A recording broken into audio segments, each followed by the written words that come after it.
D'abord, je mets un morceau de viande au fond de cette boîte. Ensuite, je mets un grand bâton derrière ces barreaux, dans le fond, hors d'atteinte du corbeau. Et je mets un petit bâton devant la boîte. C'est une chose d'utiliser un outil pour attraper de la nourriture.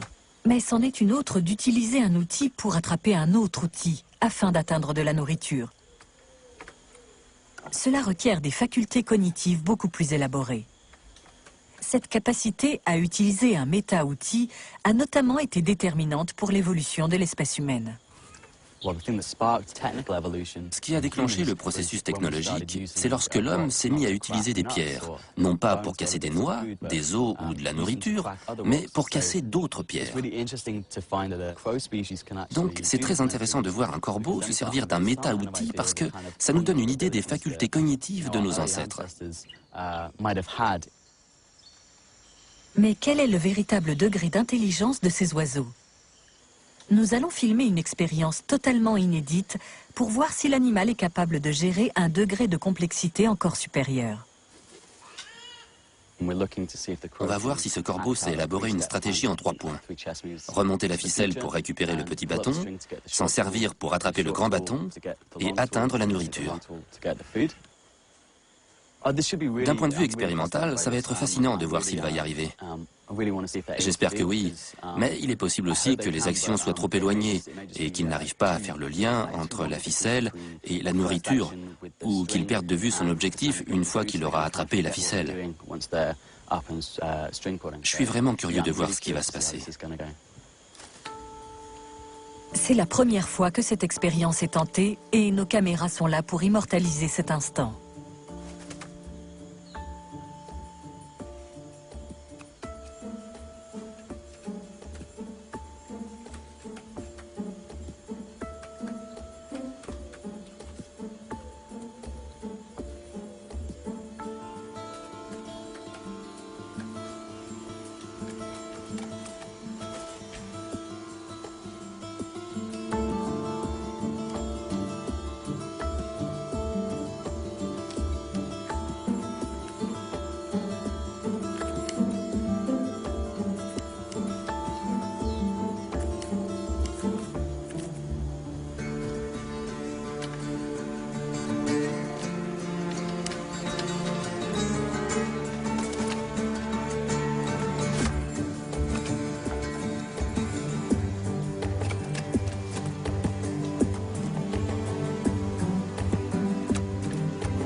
L'oiseau s'en est très bien sorti. On ne pensait pas qu'il résoudrait aussi facilement un problème pareil.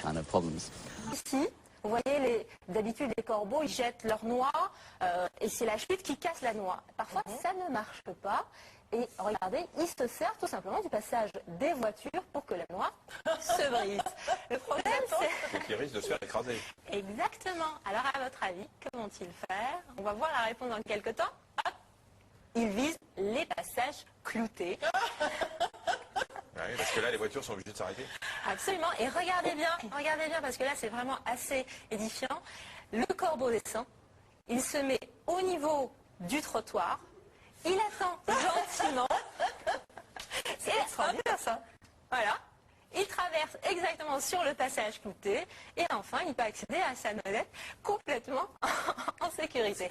Alors, il y a quand même, faut dire quand même que c'est un petit montage. Donc, au niveau de la BBC, c'est sûr qu'ils ont dû insérer les images, le feu vert et le feu rouge. Ouais. Mais ce qui est sûr, c'est que ces corbeaux ont bien repéré le passage clouté.